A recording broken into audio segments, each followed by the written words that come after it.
Halo pemirsa TV Andi, bertemu lagi kita dalam talk show kesehatan bersama Andi Academy, di mana kita akan membahas topik-topik kesehatan yang faktual di sekitar kita. Nah, tentang anak susah makan.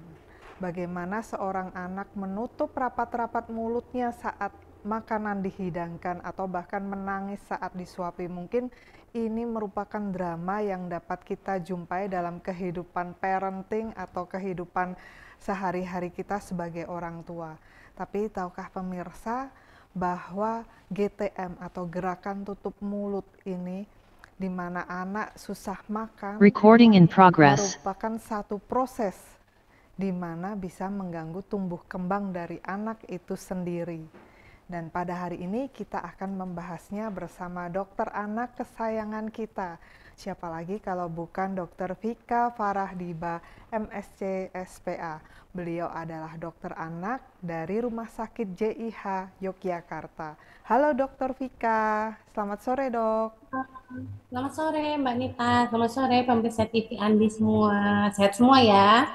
Sehat dok, alhamdulillah. Terima kasih dok sudah disempatkan bersama-sama dengan kita untuk kembali lagi kita mampir dalam talk show kesehatan kita dan akan membahas topik yang mungkin untuk orang tua, drama-drama anak susah makan ini pasti pernah dijumpai. Nah dok, kenapa gerakan tutup mulut ini atau anak susah makan ini ternyata punya dampak serius bagi kesehatan?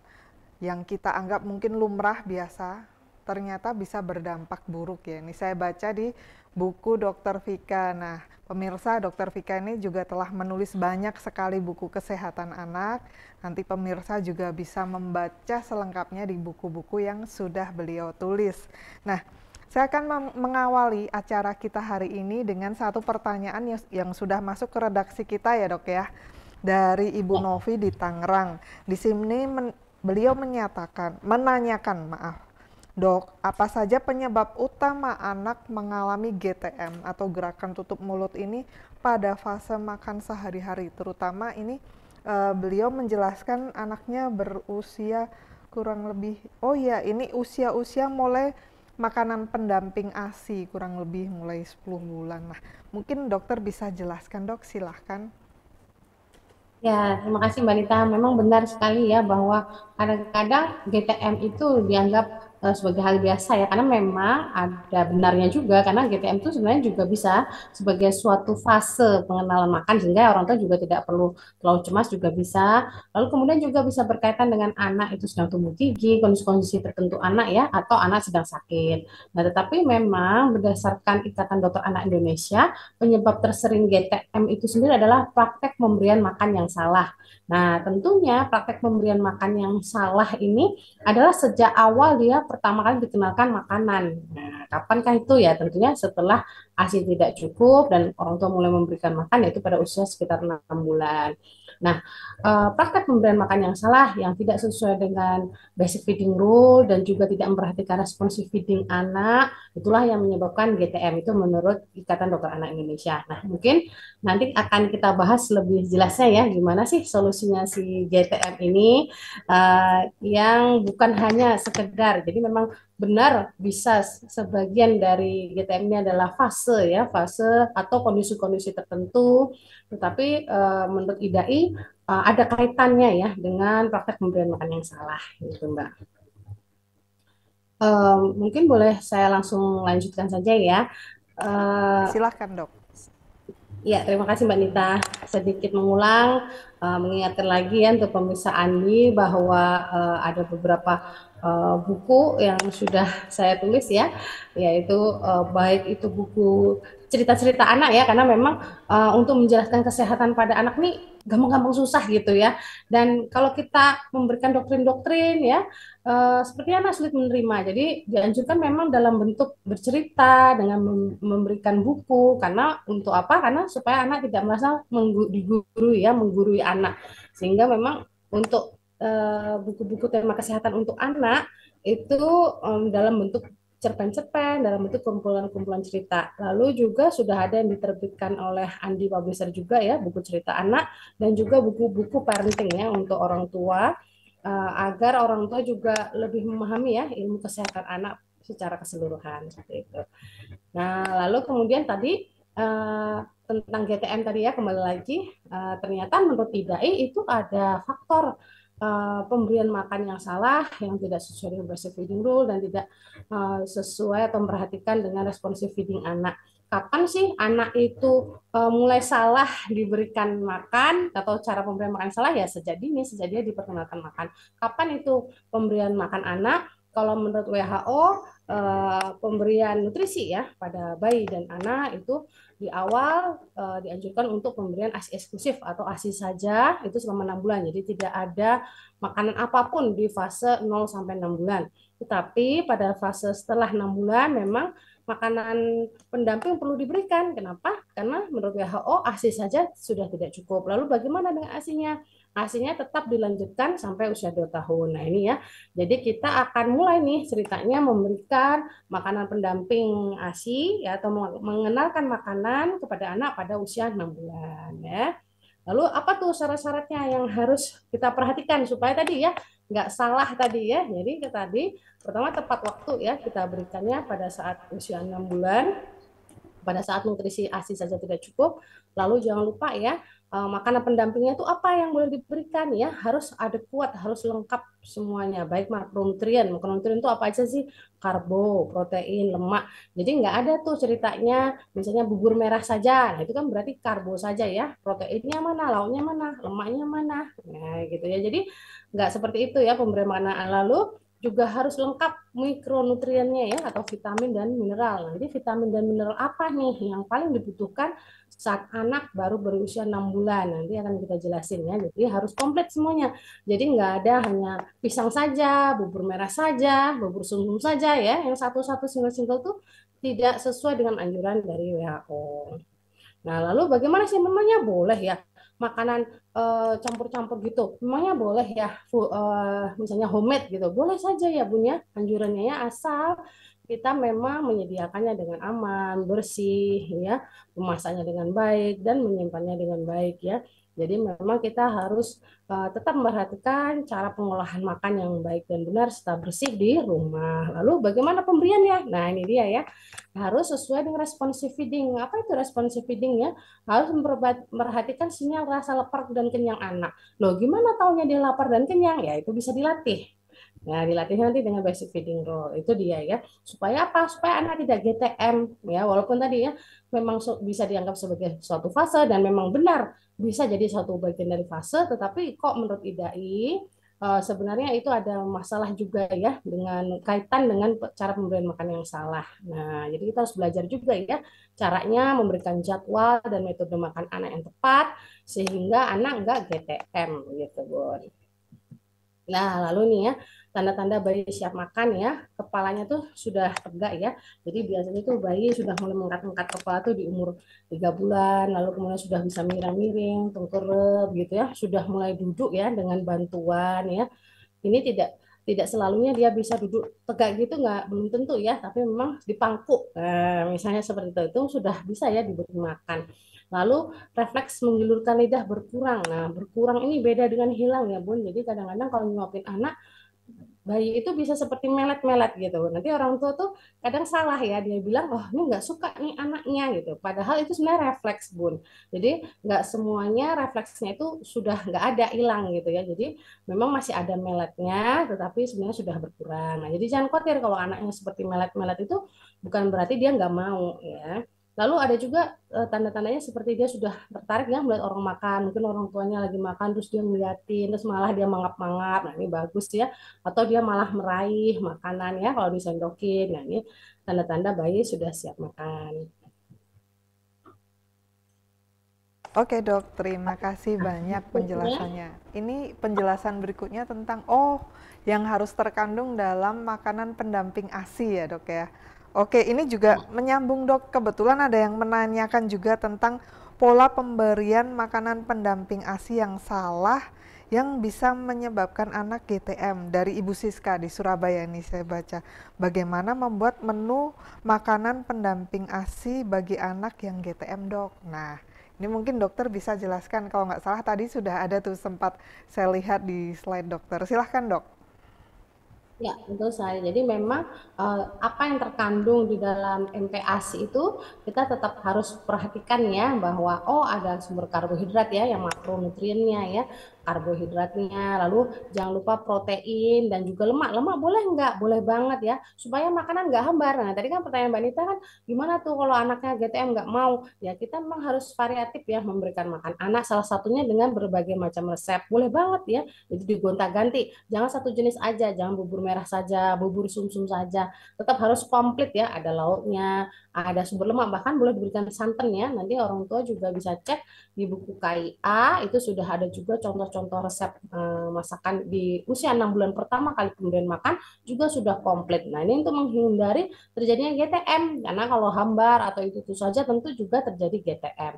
Lalu jangan lupa pemberian sayur atau buah itu tidak terlalu banyak ya untuk kebutuhan bayi. Jadi justru jangan pisang saja. Nah, dulu kan orang tua zaman dulu tuh kalau memberikan makan pertama kan cuma pisang. Nah, ini justru kebalikannya ya Bun ya. Justru sayur atau buah tuh sebenarnya tidak dalam jumlah banyak ya, hanya jumlah secukupnya.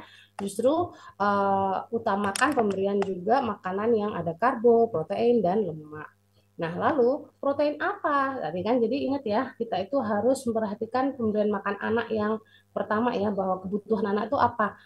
Selain protein, dia juga butuh mikronutrien ya, atau mineral. Mineral yang dibutuhkan itu ternyata adalah zat besi, di mana zat besi itu sangat tinggi sekali di daging merah, ati ayam ya. Jadi untuk pemberian proteinnya memang nggak boleh dok diberikan ati gitu. Misalnya banyak mitos-mitos ya.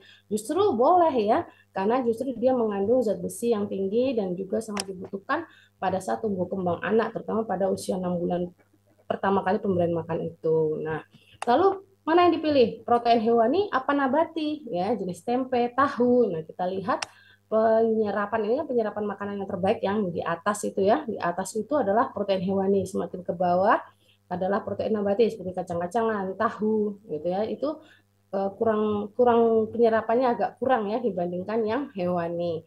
Sehingga dianjurkan untuk jenis pilihan proteinnya adalah yang hewani. Nah, hewani kan banyak sekali ya, bisa bermacam-macam. Telur boleh, ikan, ayam, ya boleh berganti-ganti supaya apa? Supaya dia nggak GTM. Selain nggak GTM juga harus jangan lupa zat-zat gizinya tadi ya, zat-zat gizinya harus kita perhatikan ya. Oh ternyata diutamakan hewani. Oh ternyata hati ayam atau daging merah bagus karena mikronutriennya bagus gitu, seperti itu. Nah, lalu nih pembuat gurih-gurih makanan tuh boleh banget lemak, santan ya.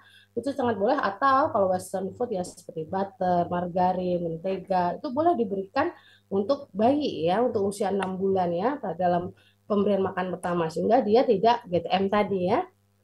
Nah, ini ya kebutuhan mikronutriennya yang dibutuhkan adalah zat besi dan jangan lupa setelah pemberian makanan yang seperti ini kita juga jangan memberikan makanan yang mengganggu penyerapan zat besi. Jadi orang tua perlu tahu ya apa saja makanan yang mengganggu penyerapan zat besi. Contohnya teh ya, jangan memberikan anak minum teh seperti itu misalnya ya.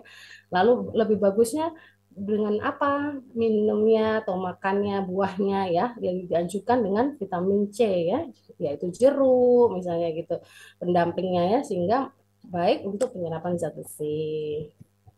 Nah, lalu nih ya supaya tadi ya supaya nggak GTM, supaya rasa-rasa gitu ya. Kalau dari Ida itu sangat boleh sekali makan rempah-rempah Indonesia yang homemade tadi, asalkan penyajiannya bagus, bersih ya, dan tidak tercemar, tidak terkontaminasi, itu boleh-boleh saja pembuatan homemade. Lalu gimana dengan seperti ini ya, gula, kecap manis ya, kalau secukupnya, kalau menurut IDAI, garam, gula, kecap manis secukupnya untuk membuat makanan rumahan homemade itu tidak berbahaya. Yang berbahaya itu sebenarnya adalah garam atau gula yang terkandung di dalam misalnya apa ya ultra processed food gitu ya. Lalu snack-snack yang tidak sehat. Nah, itu justru sangat banyak itu gula garamnya itu memang nggak boleh ya diberikan kepada anak. Tetapi menurut IDAI garam, gula ya, pemanis apa rempah-rempah seperti ini yang di dalam pembuatan makanan itu masih cukup aman untuk diberikan untuk anak. Nah, lalu ini tadi ya, untuk supaya tidak GTM. Jadi panjang jawabannya nggak GTM itu. Yang kita bukan hanya sekedar basic feeding rule juga, tetapi harus tadi yang memperhatikan rasa tadi ya, rasa kesukaan itu penting. Nah, ini yang eh, supaya anak itu responsive feeding ya. Responsive feeding itu memperhatikan rasa lapar dan kenyang anak. Jadi kita mengajari supaya anak itu tahu rasa lapar dan kenyang. Gimana caranya? Yaitu dengan menentukan jadwal, lalu prosedur yang benar dan lingkungan ya. Jadi ini bisa dilihat di buku juga nih, di buku panduan ortu kekinian sudah dibuatkan jadwal bahwa kita tuh memang menjadwal beri makan anak itu. Kita ngatur jadwalnya. Jadwalnya kira-kira berapa jam ya dok ngasih makannya. Kalau start awal tentu kita sesuaikan dengan bangunnya anak, tetapi dianjurkan untuk 2 jam ya pemberian makan anak. Kenapa? Karena pada saat 2 jam itu anak sudah ada rasa laparnya. Lalu kemudian pemberian ASI juga masuk di jadwal. Jadi ASI itu tidak sesukanya lagi sebenarnya di atas 6 bulan ya. Diusahakan dijadwalkan. Nah, pada usia 6 bulan ini ASI memang masih banyak ya. Jadi di siang hari itu bisa sekitar 3 kali, tetapi nanti pada usia 9 atau 12 ASI itu semakin berkurang di siang harinya. Malam mungkin memang masih ada ASI, tetapi siang hari itu dikurangin. Ya, jadi jangan sampai di usia 1 tahun anaknya masih 2 jam nyusu-nyusu terus. Ya, dengan sendirinya nanti nggak mau makan, kenyang soalnya. Nah, ASI juga dikurangin pada siang hari ya, kalau sudah diberikan makanan pendamping itu juga sangat penting. Karena kalau kebanyakan asinya ya, misalnya pagi makan pagi gagal nih asi, lalu 2 jam lagi harusnya jadwal makan lagi ya, makanan snack nggak gagal lagi asi lagi. Nah ini udah 2 kali asi, makan siang gagal lagi asi lagi tanpa terasa ini sebenarnya asi semua ya. Kalau gitu gagal terus dong karena anaknya kan kenyang. Ya harusnya jangan seperti itu ya. Tetap kalau misalnya anaknya gagal ya di basic feeding rule itu kan kita coba 30 menit. Nah, jadi kita coba 30 menit. Kalau dilepeh, habis sudah disembur-sembur, dia sudah bosan, 30 menit kita stop, lalu kita berikan air putih saja, tunggu dia lapar lagi, yaitu sekitar 2 jam, baru kita berikan makan lagi. Gitu. Lalu kalau misalnya di 2 jam itu sudah waktunya ASI dok, dia pengen minum, nah boleh masukin nih ASI 1 kali. Lalu 2 jam lagi kita coba yuk kasih makan, ternyata cuma 30 menit lagi, nggak habis juga makanannya, nggak apa-apa stop aja tapi suapin lagi di 2 jam lagi seperti itu ya sambil dihitung hasilnya jangan sampai lebih dari 3 atau 4 kali. Gitu kalau hasilnya udah terlalu banyak artinya anaknya juga kenyang nanti dengan ASI nggak mau makan pastinya ya jadi jangan lupa ya setiap usia dia ASInya semakin berkurang ya bahkan di usia 1 tahun sudah cukup 1 atau 2 kali saja ASInya bukan makannya yang dikurangi ASInya lebih banyak nanti berat badannya nggak naik ya kalau ASI terlalu banyak. Nah, lalu nih prosedurnya ya, ini juga berpengaruh. Tentu dari porsi lumat dulu. Karena anak-anak kalau baru mulai 6 bulan langsung dikasih kasar, jelas nggak mau dong, dia jelas jadi GTM. Nah, ini pengaruh ya. Jadi jadwal, lapar dan kenyang anak, cara pemberian makan, ya. Lalu walaupun cara pemberian makan atau bentuknya lumat, tapi kita juga tetap harus tahu isi dari yang diberikan tuh apa saja, tetap harus tahu ya. Jadi gimana tadi, yang daging, yang ayam, bisa nggak tuh diberikan anak? Bisa, tapi kan dilumatin gitu. Ada beberapa ibu yang bukan menyuir-nyuir tapi memarut gitu caranya. Anaknya ternyata sukanya diparut, Dok. Jadi dia lembut ya, tapi agak kasar-kasar dikit gitu. Kalau disuir-suir tok masih nggak mau misalnya gitu ya. Jadi ya benar, prosedur pemberian ini sangat menentukan anak GTM apa enggak. Orang tua yang akan mengenali. Pada prinsipnya di awal-awal tuh bisa dalam bentuk seperti bubur ya, masih lumat semua. Lalu lama-lama memang semakin kasar dan semakin kasar gitu. Ya, nah, ini ya, jadi ASI tetap 0 sampai 2 tahun diberikan ya. Lalu tadi ya prinsipnya makanan yang tadi ya, yang karbo, yang protein, ya lemak itu dalam bentuk lumat. Lalu lama-lama memang semakin kasar. Jangan lupa juga ya, kalau terlalu lama lumat terus, misalnya lumat sampai umur 1 tahun, ya bubur terus sampai 1 tahun. Nah nanti juga bahaya karena anaknya jadi nggak mau makan juga dia jadi nggak pinter makan, nggak pinter ngunyah karena udah kelamaan bubur dia menelan saja jadi dia tidak terlalu pintar untuk mengunyah makanan jadi untuk kemampuan dia mengolah makanan jadi juga terlambat ya jadi jangan lupa ya untuk pada setiap usia kita harus mengganti tekstur makannya. Nah nanti kalau kelamaan lumat terus ya sampai 1 tahun lumat terus nggak diganti-ganti teksturnya dia juga akan mengalami kendala juga ya untuk mengkonsumsi makanan.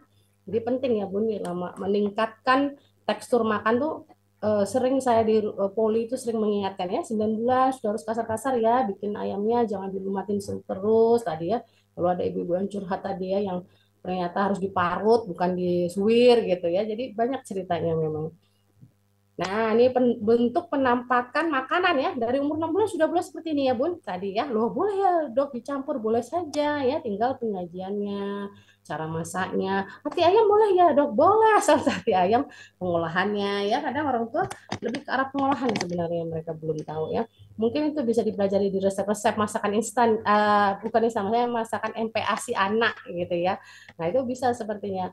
Banyak sekali contoh-contohnya, tetapi di sini hanya mengajarkan bahwa homemade atau makanan MPASI itu sangat-sangat boleh ya. Lalu kemudian apa saja yang dibuat ya tentu harus lengkap ya, karbo, protein dan lemaknya ya, untuk makronutrien. Jadi udah boleh nih, ada santan-santannya nih, ayam kuah santan ya resepnya.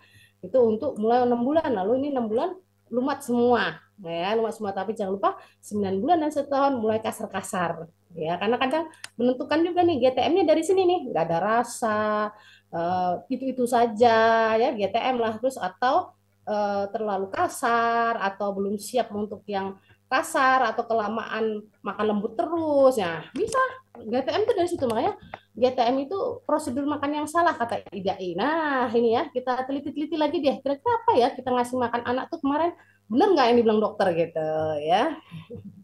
Lalu ini ya, lingkungan ya, ada gadget ya. Jadi kalau nggak ada gadget dia GTM. Nah, coba di ini ya dievaluasi. Mungkin lebih baik disarankan ya dari awal itu nggak usah pakai gadget-gadgetan ya, jangan tergantung oleh gadget atau screen time ya. Diajarkan anak untuk makan di mejanya sendiri ya. Lalu tadi boleh kalau dia mau main-mainin makan tuh boleh ya, nggak usah dilarang. Biarkan dia mengeksplor makanannya, tetapi tetap kita juga menyuapin dia supaya porsi makannya tetap masuk ya. Jadi tidak dibuat suatu suasana yang mencekam gitu ya. Jadi dibuat menyenangkan ya. Bisa aja dia misalnya mau makan sendiri, mau mainin makanannya, tapi tetap kita upayakan makanan porsinya tetap masuk gitu. Nah, ini ya responsive feeding tadi ya.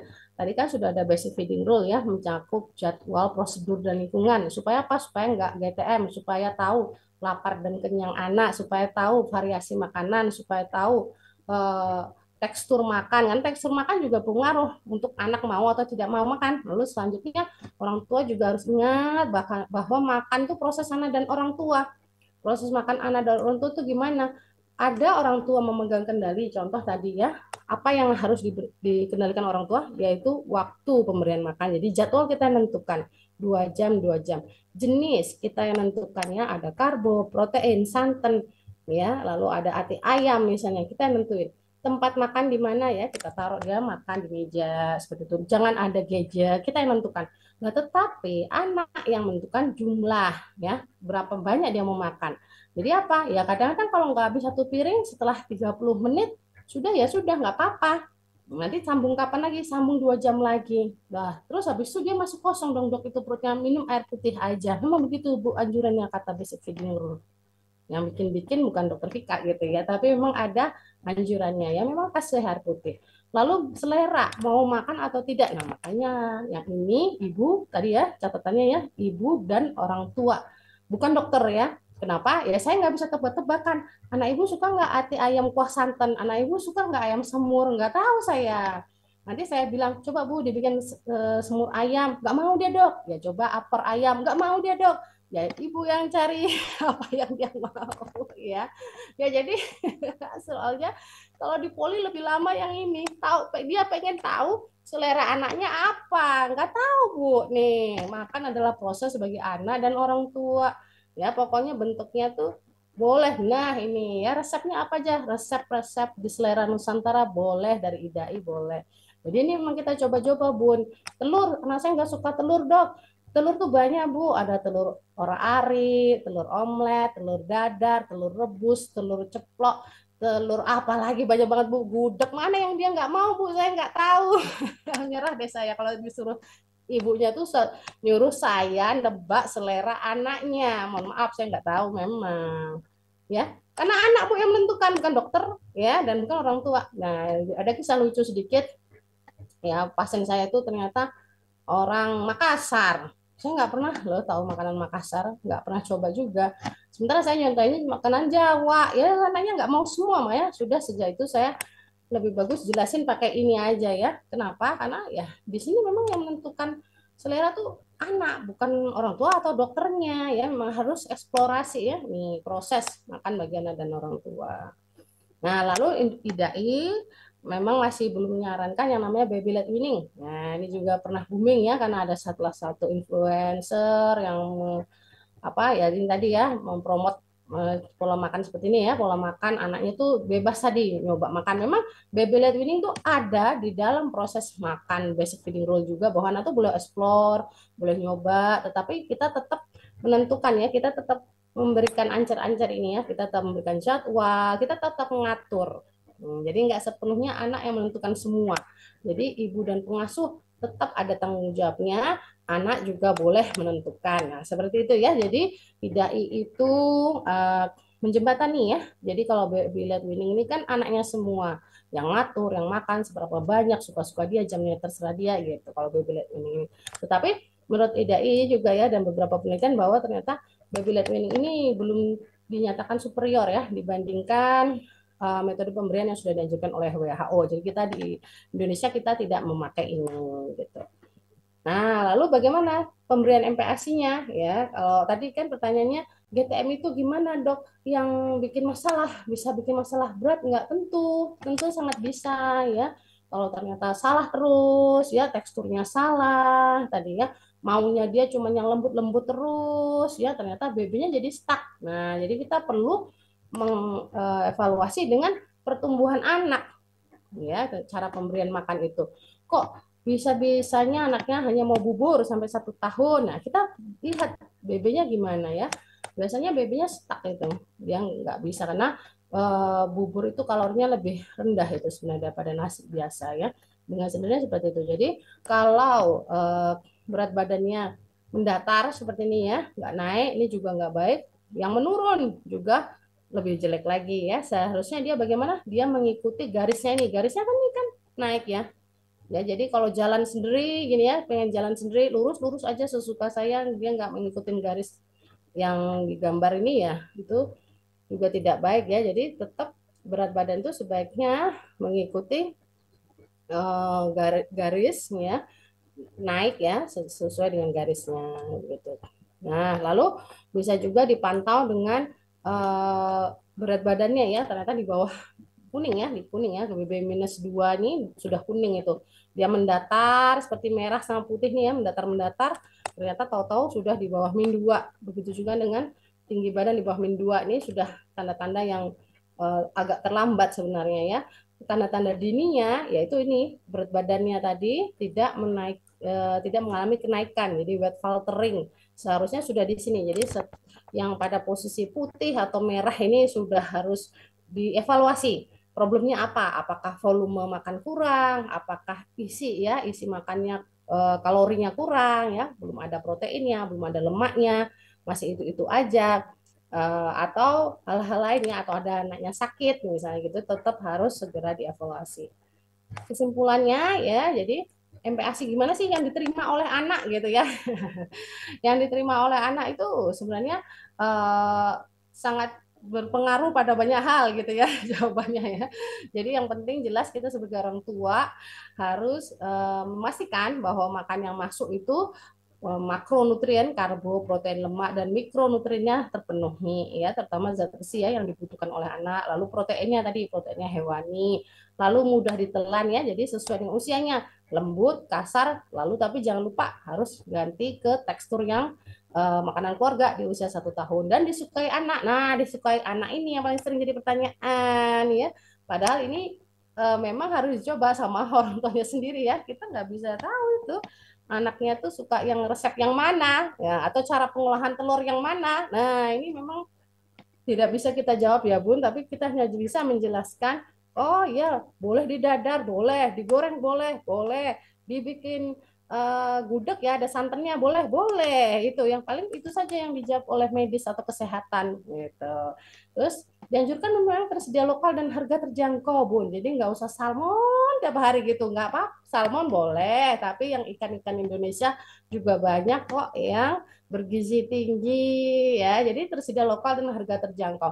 Lalu bagaimana kalau pengen bikin MPASI buatan pabrik? Kalau dari IDAI masih memang diperbolehkan ya, tetapi memang harus melihat cara pembuatan dan tanggal kadaluarsanya ya. Jadi untuk sebagai selang-seling kalau saya bilangnya, kalau MPASI buatan pabrik itu mungkin pada waktu anak perjalanan atau biar nggak bosen ya, tetapi juga kita tetap perlu memperkenalkan berbagai tekstur rasa dari makanan homemade gitu. Nah, lalu ini ya, jangan menyerah memperkenalkan makanan baru. Nah, ini tadi ya, makanan-makanan homemade misalnya, atau bahkan MPASI buatan pabrik juga ada ya, rasa-rasanya ya. Jadi makanan baru juga. Feeding rules adalah kuncinya ya, basic feeding rule yang jadwal, prosedur, lingkungan itu adalah kuncinya supaya anak tidak GTM gitu Mbak Nita. Mungkin sampai situ dulu ya, semoga bisa Makasih banyak di, dok. Langsung komplit loh dok penjelasannya ini.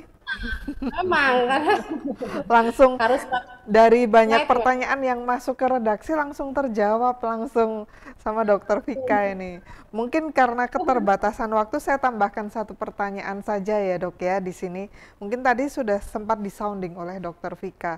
Di sini ada Ibu Stefani dari Malang menanyakan, dok apakah pemberian vitamin atau suplemen penambah nafsu makan itu dianjurkan untuk anak-anak yang GTM ini? Nah sekarang emang banyak kan dok ini vitamin, suplemen agar anak doyan makan dan lain-lain. Nah, gimana dok?